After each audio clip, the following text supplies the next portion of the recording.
up, everybody?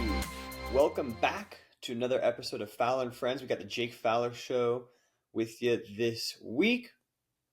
Folks, we had a big day just yesterday. So today I'm recording this. It is March 3rd, 2025. Yesterday, March 2nd, was the 2025 Arnold Classic Pump and Run. If you've been following the show at all, you know I've been training for this for the past 12 weeks. A little bit of background, my dad completed the pump and run in 2008 and then again in 2011.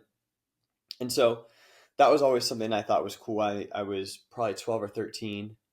I was probably 12 when he did it in 2008 and probably 15 when he did it in 2011. Yeah. Right? Yeah, that'd be right.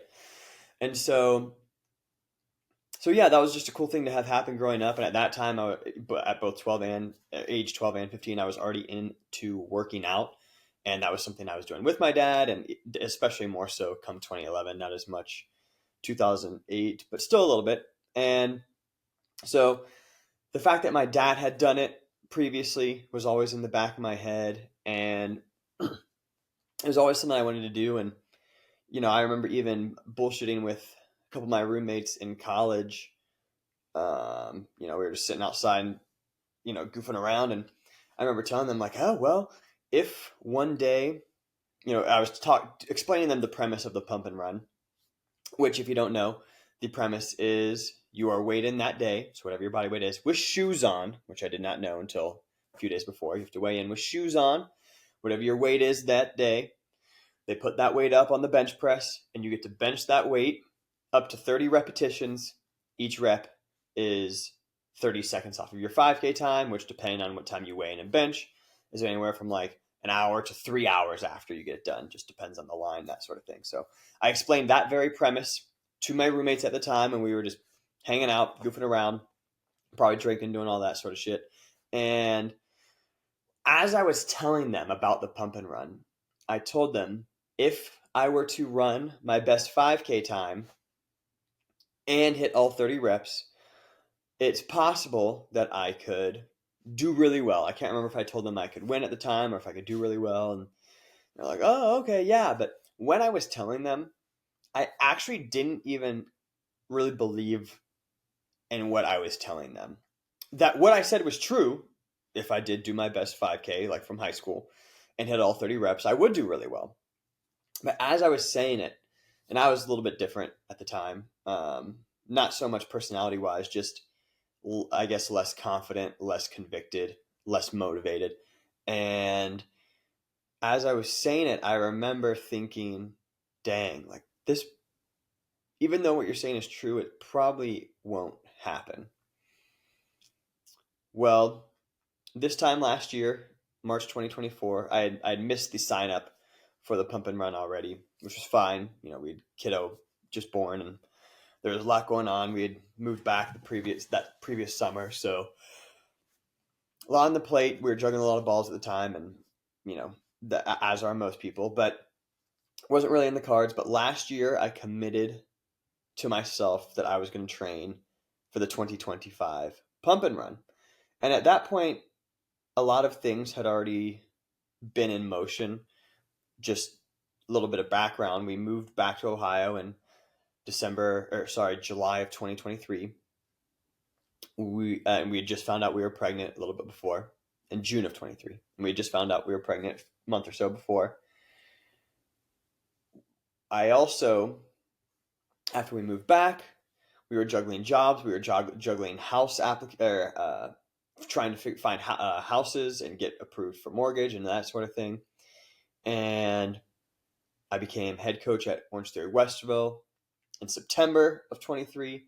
Then we bought a house in December. We closed, I think, December 16th of 2023.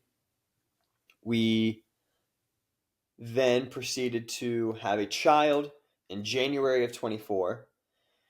And at that time, my in-laws were living with us, and they were helping set up the house we bought, because we bought a duplex. By March of 24, we launched our Airbnb in the other side of the duplex successfully. And then we had been doing a couple other things. Oh yeah, well then I had also committed I committed in May of 23 to doing the Kayak and the Keys for Hope in May of 24, and we had been doing meetings up to that point, but by March I started fundraising for that. In May we did the Kayak Keys for Hope, so did the 110 miles or so from Key Largo to Key West, raised the $10,000. And it was just like boom, boom, boom, boom. So we got a lot done. May through,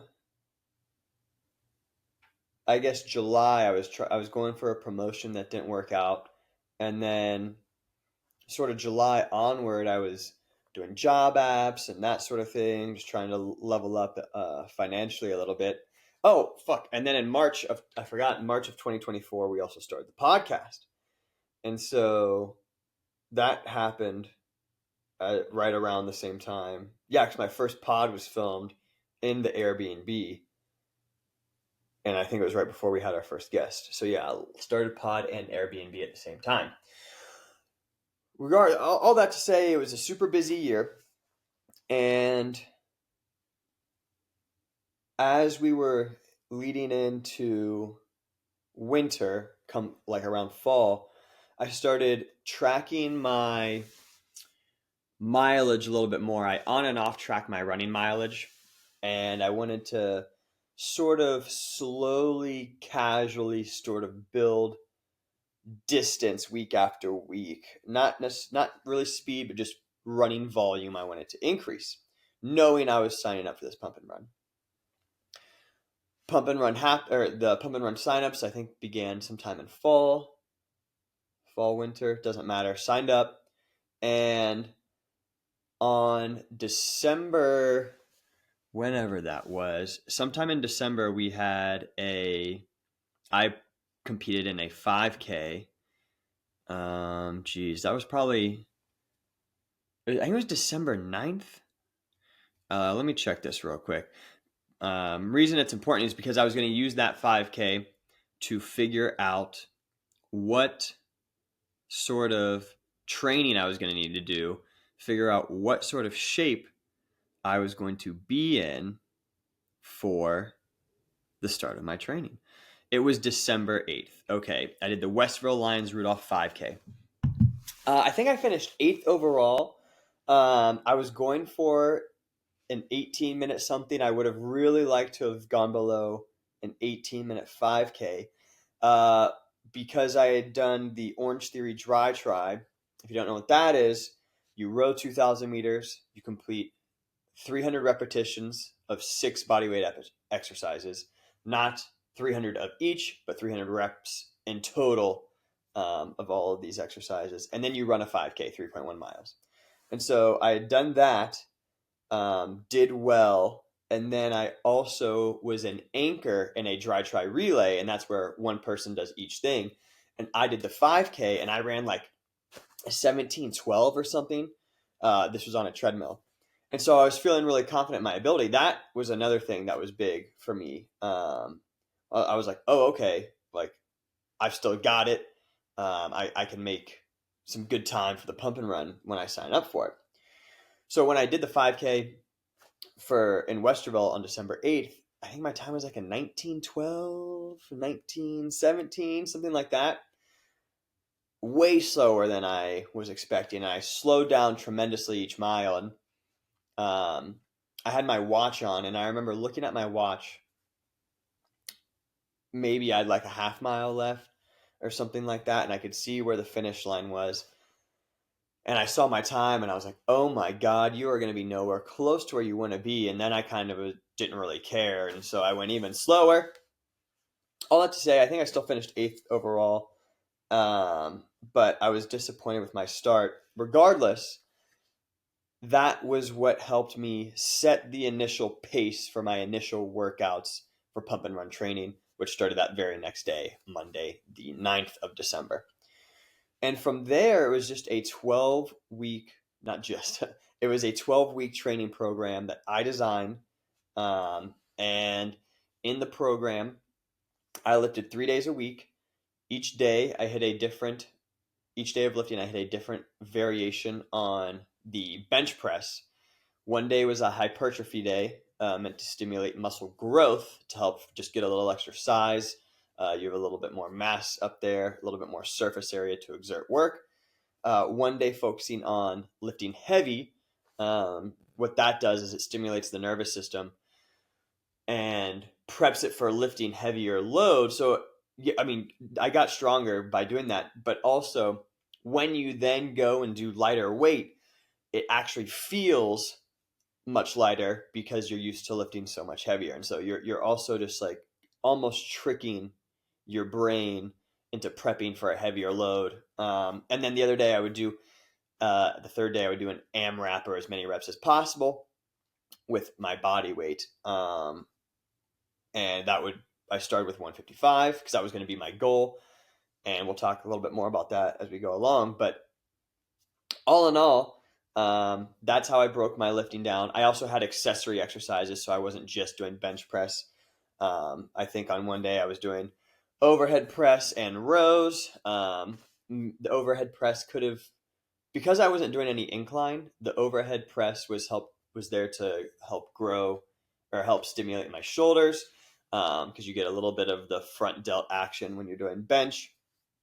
And so I was doing some overhead dumbbell press, some barbell rows, to work the opposite of the chest. So like when you do bench press, your stabilizer muscles and some of the muscles that are helping you with the negative are like the muscles in your back. And so I was doing rows, sort of the opposite, to help strengthen my back, to help pack that tissue together when I was flat on the bench. On my heavy day, I would also do squats. I didn't do too many squats growing up as a cross country track kid, and so that was just something I wanted to improve on, somewhat separate from anything relating to the pump and run.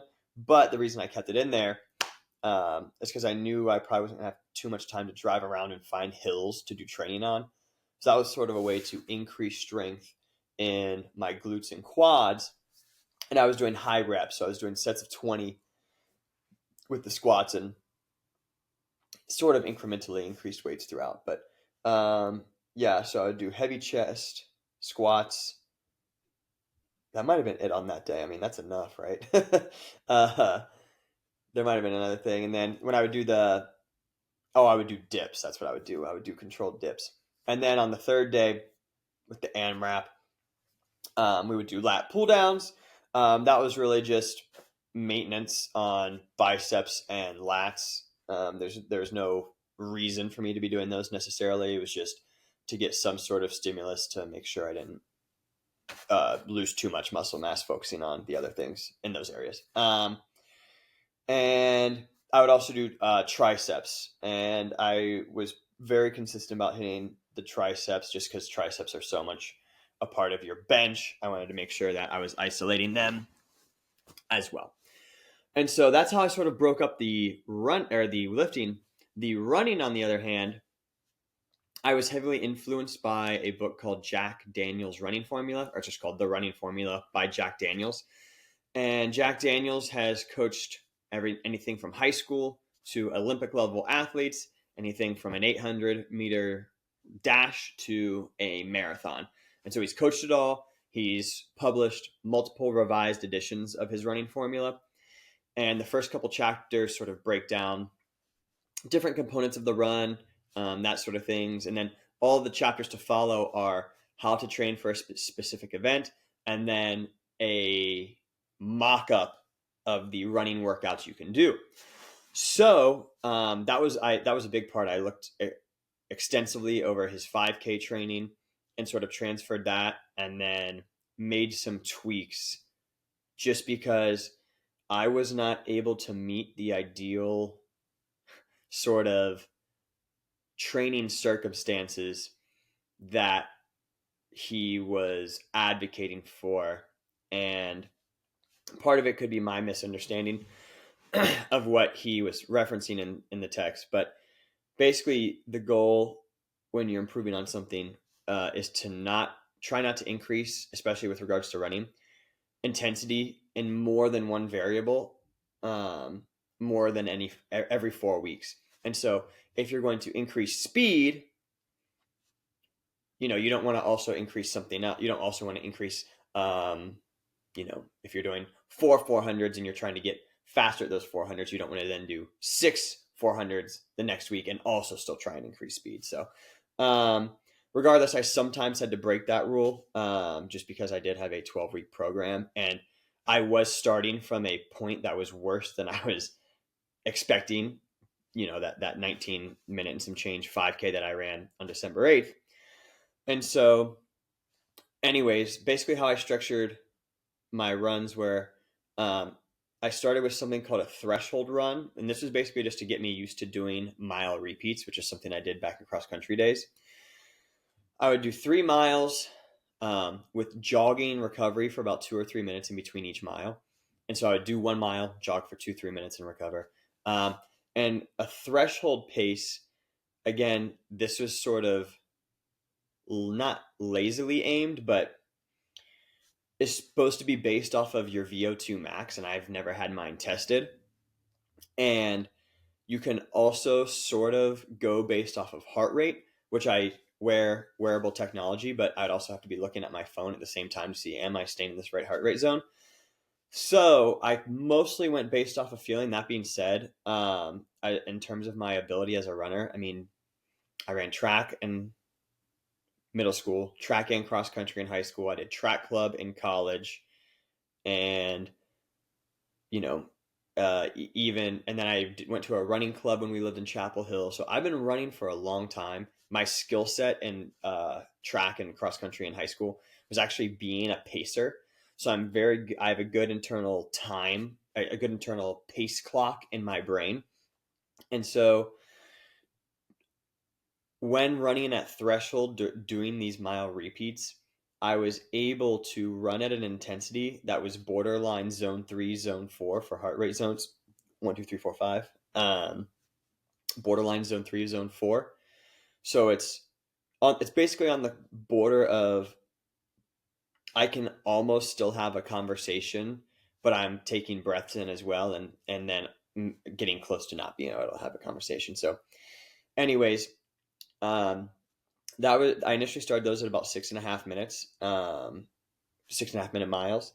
I would then, on another day, I would do a long run ranging from 8 to 10 miles. Now, initially, when I started the plan, my goal was to start at 8 and build to 10 over the course of the 12 weeks. So, do 8, then do 8.3, and so on and so forth. But basically, I found a route that I could do that was exactly 8.9 miles, and I just did that, to varying degrees of intensity, and I'll talk a little bit more on that later. But another day was a speed work day, and so that was, initially I would do 400-meter efforts.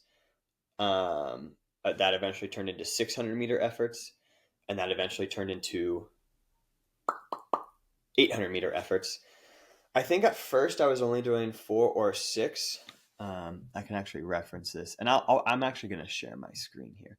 I was only doing like 4 or 6, but about 2 or 3 weeks into the program, I went to my buddy's daughter's birthday party and talked to the 5-time pump and run champion for the females, Tina Houston, and told her that I was training. And so she gave me, we probably talked for about 10 minutes, I'd say. She gave me I told her what I was doing, and she gave me a couple tips and tricks for her training.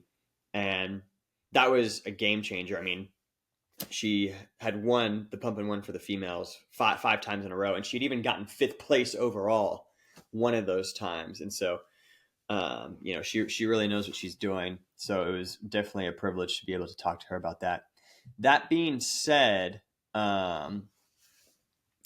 there's a difference, as I say in the matrix, between knowing the path and walking it. So it's one thing to know what to do. It's another thing to execute. But anyways, where are these 400s? So I did 6 400 meters with 90-second rest. And this was before I had gone to a track, and hopped the fence. And then there was a guy who was like at the school I was at. And then I freaked myself out because I was like, you're almost 30. If some guy comes up to you who works at the school and is like, hey, how did you get in here? You know, the only answer is that you hopped the fence. And I just wasn't really trying to get in trouble for anything like that. Again, probably wouldn't have gotten in trouble, but again, did not want to be getting in trouble as a 29-year-old breaking into a middle school track. So I did do it on a treadmill, which I was hesitant to do because I didn't want to do that much of my training on a treadmill. One, to help get better at pacing, but two, treadmills offer a couple advantages. One, you don't know how accurately the treadmill is calibrated, so it could make your efforts short, it could make your efforts long. Two, there's a little extra cushion in a treadmill, especially on Orange Theory treadmills. And the impact of running on cement or pavement or even a trail is much higher. Something that I hadn't really thought too much about, or something I knew about, but really felt when I was doing my initial test 5K at the beginning of December. My legs got so tired, like sore quickly, because I wasn't used to that sort of intense impact. And so I wanted to avoid treadmill work so I could build up my leg muscles from the impact and bone density. Anyways, all that to say, if you're looking here, I kept track of every single workout I did. You've got my heart rate information here, so you can see the spikes and drops in heart rate. You can see the zones. You can see the bench workout I did. You can see my overall Whoop score for the day and my intensity and all that I did that day. And so I did that for every single day. It's not all the way caught up. I've got like a week's left to update, but I kept track of everything. Anyways, start off with 6 400s, but when I talked with Tina, she was adamant, and she was rightly so, that when I'm doing a track workout, I should not do less distance than that of the 5K. And so from that point on, I made sure that when I was doing a track workout, I would do 5,000 meters, because that's 5K, but I only did 8 there. Well, anyways, when I would do them at incline, or when I was on a treadmill, I would do them at incline. That was to compensate for doing them on a treadmill. And so if anytime I did tread work, even if it was mile repeats, I would either do it at a 2% or a 3% incline. That way I would still build strength in my legs. And that was a game changer. Yeah, you know what? Now that I'm looking at it, because the birthday party I'm thinking of would have been right around this time. So if I had to take a guess, when I do these 600s that are coming up, the 4x600. Okay, yeah. So even though I had just said that I was trying to hit 5,000 meters, I was presented with a challenge when that did become the case, and that challenge was, that's actually really hard. And so the first time I switched to 600s. I tried to keep my pace more or less about the same as I was doing for the 400s. Just hold it for longer, obviously. I did 4, and oh my God, it was so hard. I just, one of the parts that was challenging in the program was just getting used to pushing yourself. You know, when I was in high school, and that was the last time I had done a real timed 5K, you have a coach, you have a team. Cross country is kind of an individual sport, but the better everyone does as a team, that's like sort of, the faster everyone is, that's how you sort of advance district, state, regional, or districts, regional, state as a team. You can advance as an individual runner, but obviously it's not as fun. You want everyone to be along for the ride. So anyways, you have none of that. I had no coach. It was just me. I made the entire workout plan, both the lifting and the running side. And it's just me by myself at the track. I don't listen to me. This might be weird. I did not listen to a single song, no music while I was doing any of my workouts. If I would do a long run, I would listen to a podcast, but I would do no music. I knew I wasn't going to race with music, so I wanted to practice how I was going to play. Um, but anyway, so it took a while to build up to distance for the speed stuff, specifically the 600s. I think eventually I went 4, and then I did 6, and then it was 8. Because and so I had to build up to 8 to hit the hit the 5,000 meters, and that was tough. That was very tough, at least initially. Eventually, you get used to it. Sort of like when you're lifting, you want to go to super close to failure. Sometimes the only way to know when you're close to failure is to go to failure. Um, and you have to take the same approach when you're running or swimming or whatever. But the hard part about doing it when you're running is like when you're lifting, you're burning, right? It burns and you want it to stop.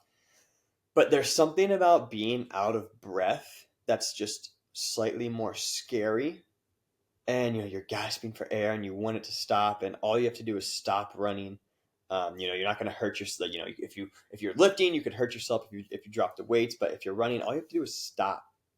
And so part of it was just getting used to that burning sensation in the lungs.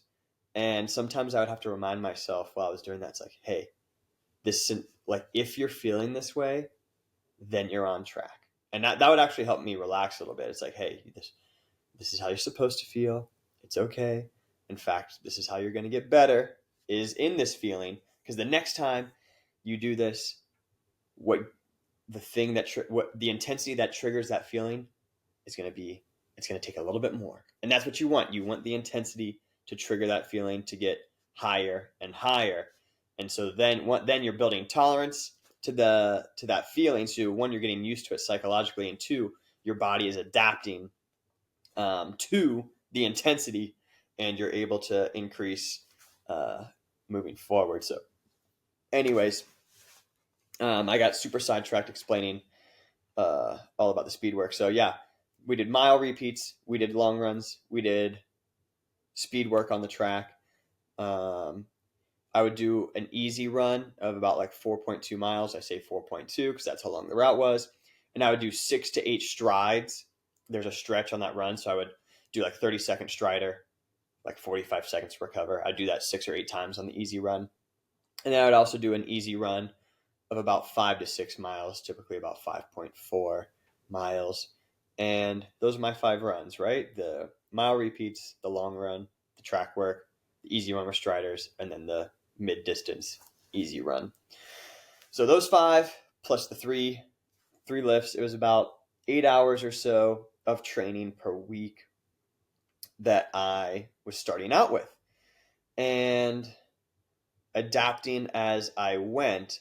And I knew going into this program, 2 things were happening. One, I was trying to do well for the pump and run, and the other is I was trying to adapt my training program to then make a slightly more generalized version of it, one that doesn't focus so much exclusively on chest work, but one that focuses on the 3 pillars of powerlifting, the bench press, the squat, and the deadlift, and then build in the accessory exercises around those 3 compound movements, and then package it all as an ebook. But that all hung, at least in my mind, on properly executing my training plan and then doing well in the pump and run. So all of this I had been thinking about for like a year or so, and I knew that was going to be, I knew this was what I was going to do. And so as pretty much as soon as I started on the training side of things, I started adapting the program on and off throughout training to be consumable for a slightly more generalized audience. and I'm actually going to do a solo podcast going entirely through my ebook when it's done, maybe in like a week or two. Still got some work to put into it, but yeah. So all that to say, and I'll talk about some of the training setbacks that I had as well. While I, yeah, we'll talk about some of the training setbacks as well in a little bit. But all this to say, yesterday was the pump and run. I did it with my friend and colleague, Andrew Hartgee. He was actually on the pod a few episodes back. He has his own physical therapy practice, Heart and Hustle, and him and I were coaches at the Western Orange Theory together, so that's how we met. I had convinced him to sign up. So grateful that he did, and his lovely wife also came with us, and it was her birthday as well, so she volunteered her time to, keep us company and watch our stuff and do all of that yesterday during the pump and run on her birthday. So big shout out to her. That was I didn't know it was her birthday until like way into it, and I was like, oh my gosh, you're so sweet. But yeah, the pump and run was an absolute success. I had talked about this earlier, but I'd done the Columbus Blue Jackets fifth line 5K and had achieved, and this was 3 weeks prior to the pump and run, and had achieved a 17:07 5K time after hitting the day before 30 reps of 160 pounds, which was my body weight at the time. And that was incredible to go from a 19 teens time to a 17:07 in 9 weeks. Like I said, part of it was just getting used to the sensations again, but a big part of it was the mile repeats and the speed work. I know I'd said initially the mile repeats were like threshold and that I could hold a conversation, but after talking with Tina, I really realized, okay, I need to get these as close to race pace as possible and try and start reducing the rest between miles.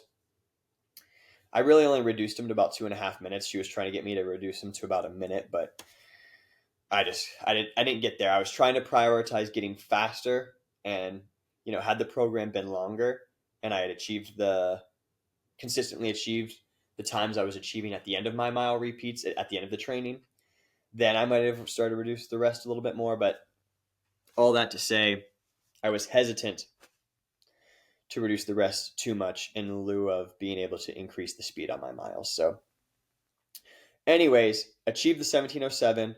I had 3 weeks to improve on my miles and my track workouts, which I did. And I was actually more nervous about the bench going in because I had only hit 30 reps of 160 one time. All the other times I had done it, I had either hit 28 or 29. And one of them I had hit in like 29, and I just couldn't lock it out at the end, and it was almost 30. So I knew it was going to be close the day of. But we got lucky.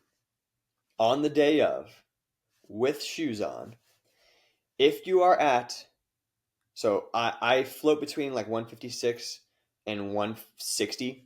It just depends. I did not count calories during this training. I have calories burned, so I had an idea of how much I was burning.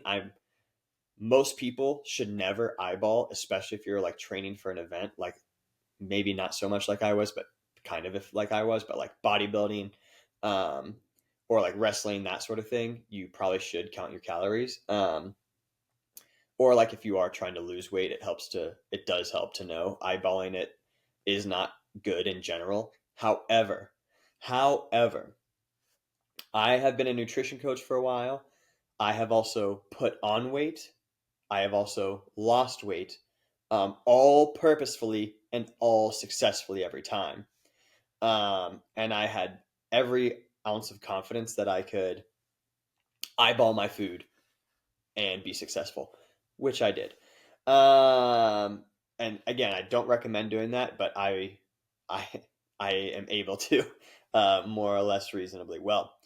And anyways, on the day of the pump and run, if I was 157.5 or more, then I would have had to do 160.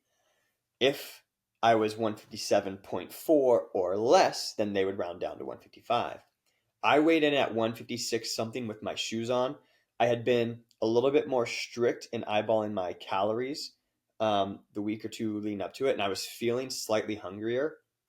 So I figured I was probably losing a little bit of weight, which I did wasn't necessarily trying to do, but I was getting anxious about having to do 160 because I was not fully confident that I was going to be able to hit it. But um, that all that to say is I weighed in at 156. I only had to do 155, and I hit all 30 reps like it was my job because it was, and it was awesome. It was awesome. And shoot, maybe I should not be sharing my screen if I'm just talking right now. Yeah, well, I can play around with that. But anyways, we hit all 30 reps. I was very much relieved, so because I knew I was going to get all the amount of time that I could taken off my 5K. Remember, each rep is 30 seconds off your 5K time, so that's 15 minutes subtracted. The 5K started. Arnold Schwarzenegger gave a little speech beforehand, giving some corny one-liners, saying some funny stuff. He set us off. Something that I did not expect was that the course was not labeled, so I had no clue. Well, that's not true. Typically, in a cross country meet or in a normal 5K, they have it labeled when you hit 1 mile, your second mile, and then you don't really need to label the third mile because it's only 3.1 miles. Once you're at 3 miles, you're basically almost there. So I wasn't sure when I hit a mile, but I realized I was like, at a certain point in the course, I was like, okay, we have to be past halfway because they give you the course layout beforehand. So I knew what the course was like. I knew where I was on the course, and I knew I had to be past halfway. I also knew that the last mile saw an increase of elevation. And so once that started hitting in a way that was fairly reliable and that it was just consistently uphill, I knew I had less than a mile to go. So, um, so yeah, the first 2 miles went pretty well from a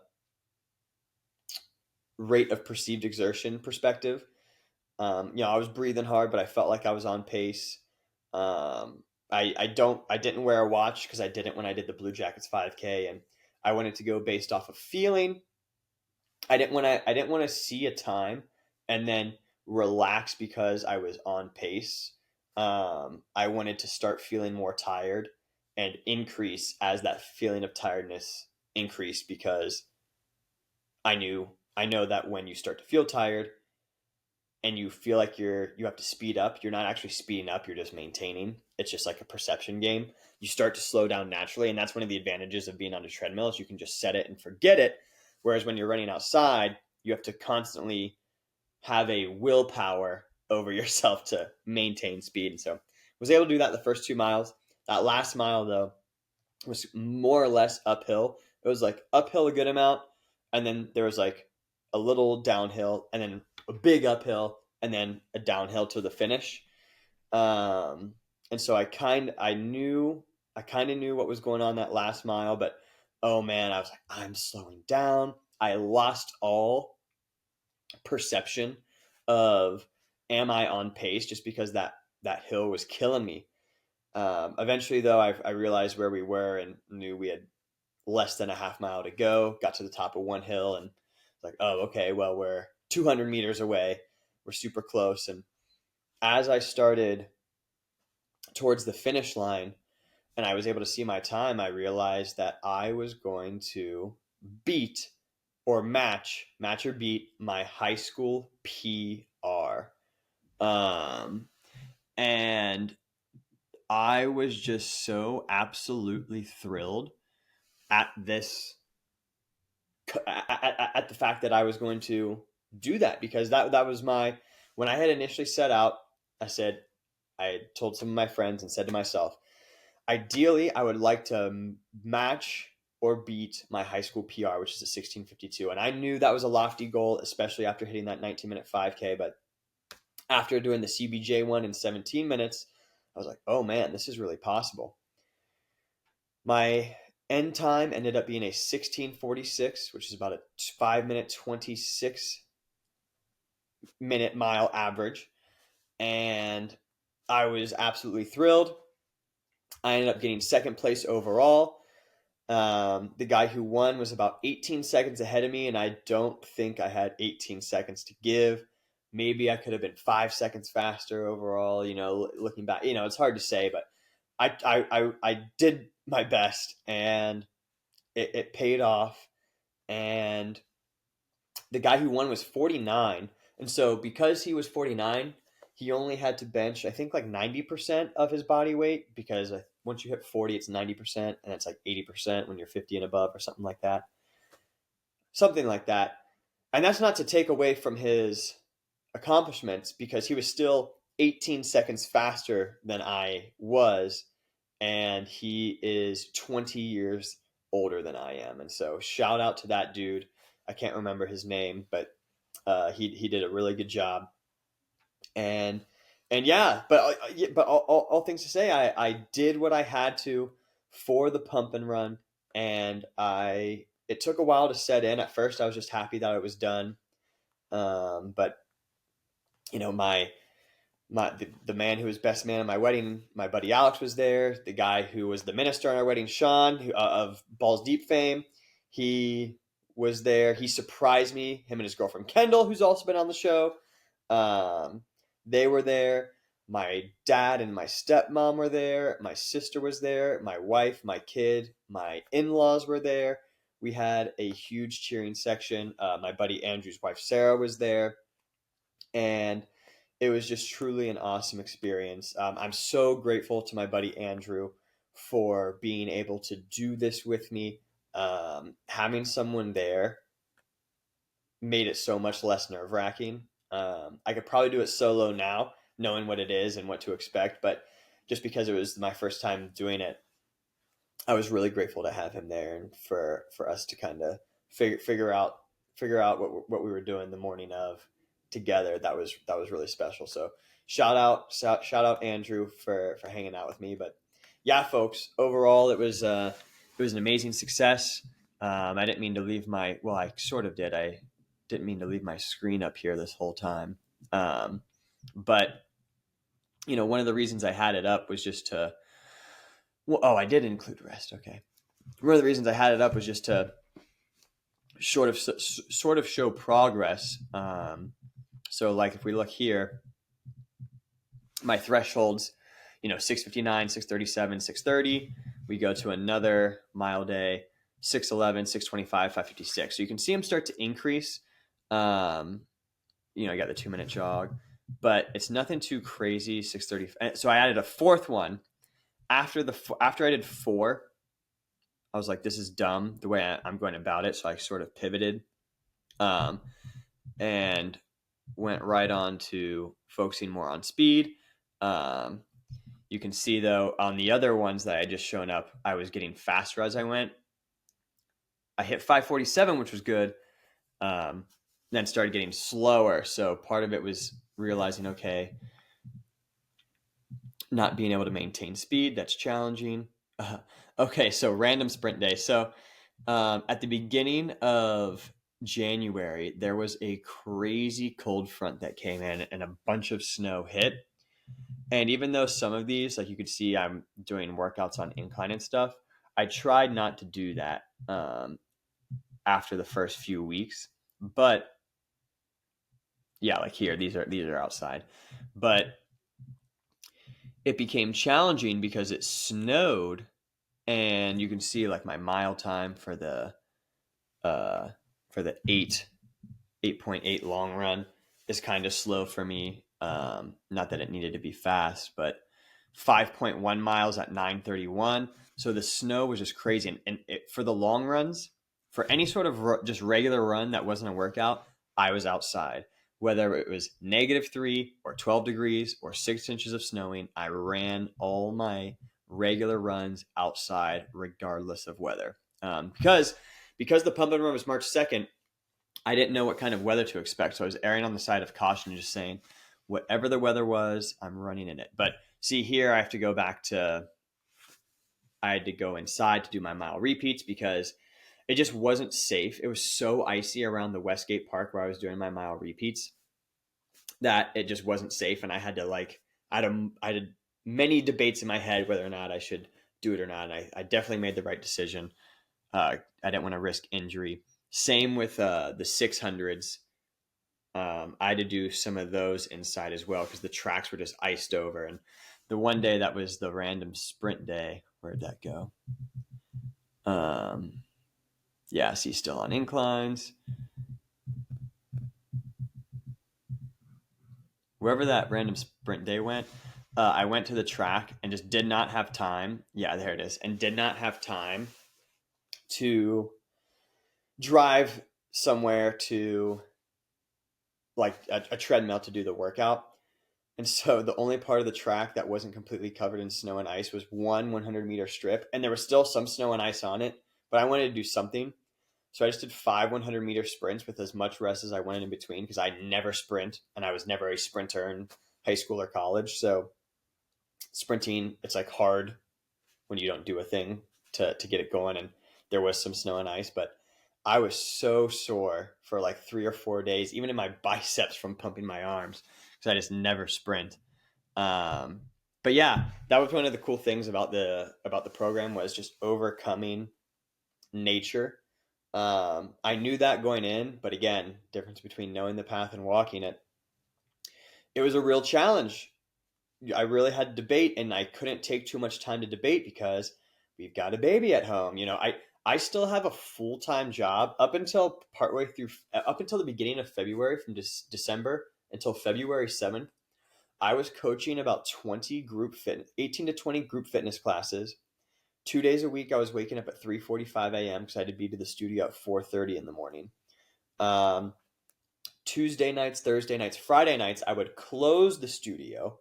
So my schedule's just all over the place. Um, Monday and Wednesday, those early morning days, I would wake up at 3:45 and I would not get home until typically about between 5 and 6:30 p.m.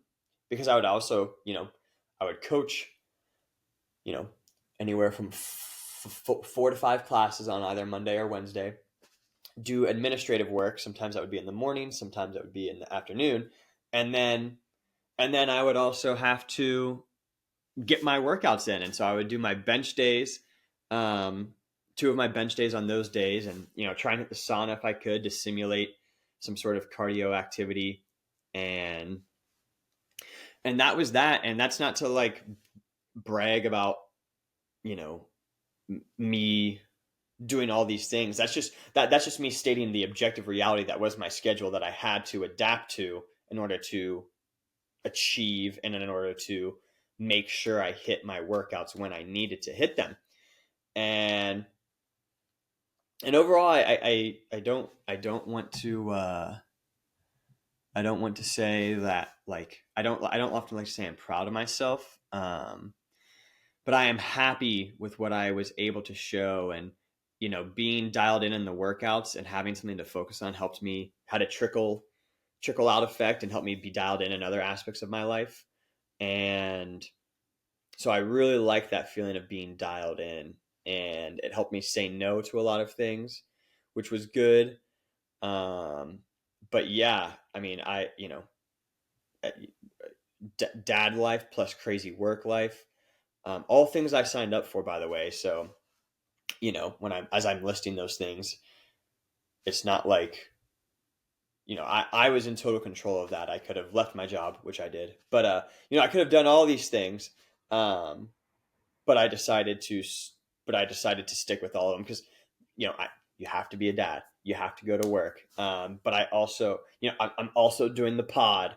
The pod and my fitness stuff are kind of tied in together. So, it was just, I had a lot going on. I also was job searching that entire time. I became a certified pharmaceutical salesperson, or I became certified to sell pharmaceutical sales because I thought that's what I was going to do. Ended up not doing it. So I got a random ass certification that I am not using, have never used, all while job searching, all while doing all of those things, still doing the pod, all of it. Um, and it's cool. It's cool to look back and reflect and think on, yeah, I did all that shit, and I still made workout plans for the people who I do that for. And Which, by the way, if you've got friends who need workout plans, send them my way, because I'm starting to ramp that up again a little bit. So please, if you or anyone you know is looking for a workout plan to be done remotely, then send them my way, and I will fucking get them going. But yeah, so it was all a success. I mean, and it was all part of the plan. I wanted to make sure that I did well in the pump and run, so that when I made this ebook, that was basically just, a refined version of my training program, that it worked, and it did.